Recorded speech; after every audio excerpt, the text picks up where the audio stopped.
ভারতের বিরুদ্ধে বীরত্বপূর্ণ অবদান রাখায় পাকিস্তানের সেনাপ্রধান আসিফ মুনিরকে জেনারেল থেকে ফিল্ড মার্শাল পদে পদোন্নতি দিয়েছে দেশটির সরকার। এরপর থেকেই তার ব্যক্তিগত জীবন নিয়ে চলছে নানা আলোচনা। পাকিস্তানের ইতিহাসে তিনিই প্রথম মাদ্রাসা ছাত্র থেকে ফিল্ড মার্শাল হলেন।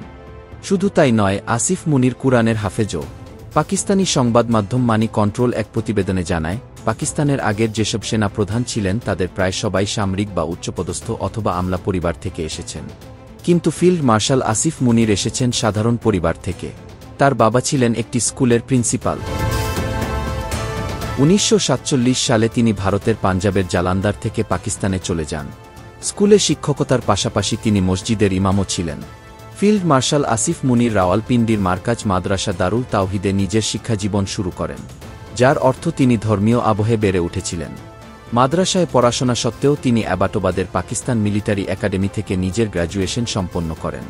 এরপর ফ্রন্টিয়ার ফোর্স রেজিমেন্টের 23 নাম্বার ব্যাটালিয়নে প্রথম কমিশন পান তিনি। এরপর তাকে সৌদি আরবে পাঠায় পাকিস্তান সেনাবাহিনী। সেখানেই তিনি সম্পূর্ণ কোরআন মুখস্থ করেন। তিনি তার বক্তব্যে প্রায় সময়ই কোরআনের আয়াত উদ্ধৃত করে কথা বলেন। ফিল্ড মার্শাল মুনির উর্দু, ইংরেজির পাশাপাশি আরবিতেও কথা বলতে পারেন। তিনিই পাকিস্তানের ইতিহাসে একমাত্র সেনাপ্রধান যিনি মাদ্রাসার ছাত্র থেকে সেনাবাহিনীর সর্বোচ্চ পদে আসীন হয়েছেন। আসিফ মুনির তার সামরিক ক্যারিয়ার শুরু করেন জেনারেল জিয়াউল হকের আমলে 1986 সালে। তিনি 2016 থেকে 2018 সাল পর্যন্ত সামরিক গোয়েন্দা প্রধানের দায়িত্ব পালন করেন। এরপর 2018 সালে দেশটির প্রধান গোয়েন্দা সংস্থা ISI এর মহাপরিচালক হিসেবে নিযুক্ত হন।